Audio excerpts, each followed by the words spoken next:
In this next video, I will be showing you specific clay hand building techniques so that you can create whichever project we're working on. Now, the first technique is called pinch pot. It's called pinch pot because you're literally pinching with your fingers to create a pot. When you do pinch pot, you always want to start with a circle. So after you've just wedged your clay, keep that nice and round. And once we are ready to start, you're going to begin with your thumbs up. You're going to take your thumb, go straight into that clay. You may have to turn it and twist it a little bit depending on how dry your clay might be. If your clay is really soft, like I just pulled out of the bag, it might be a lot easier for you. Now, as you do this, you want to make sure that you're not going all the way through to the bottom of your clay. You don't want to see your finger poke through on the opposite side. And what I recommend that you do with pinch pot is I am going to be making that motion with my hands, like think pinching or like a sock puppet. And you're going to need to, spin and press. So when I'm doing this, I'm trying to move that clay outward.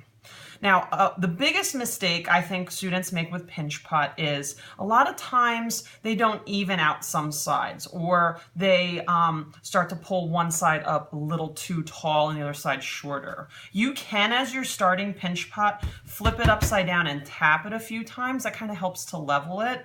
You may also notice a lot of cracking or drying in the clay, and you can go ahead and just smooth that over.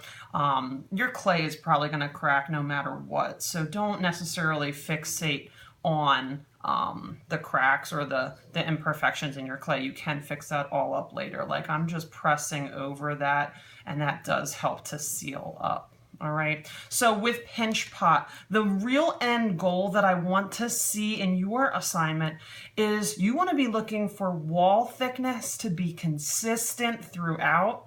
You want to make sure that you have approximately a pinky size wall thickness. So I can keep pressing and pinching this until I check with my pinky that my walls are about that thick. You do not want to over pinch. When students over pinch their clay, and I'm going to do that on purpose right now just to show you, your walls get dangerously skinny, which causes breaks later on. Now, it may not break right that second, but in a few classes, those tend to just snap off or have problems in the kiln later on. So you want to be careful with that. Some other tips for pinch pot. If you do mess up, class, I recommend that you have a clay tool on hand. I can use that to kind of shave down some of the walls and cut them back. Sometimes if you realize that you over pinched some areas, you can take some of your extra clay and you can almost build back up some weaker sections and almost just blend that clay to strengthen some parts that you may need some extra support in. So, basic pinch pot, you've probably done this in elementary school. If you haven't, it's literally just pinching and pulling the clay to make desired effects.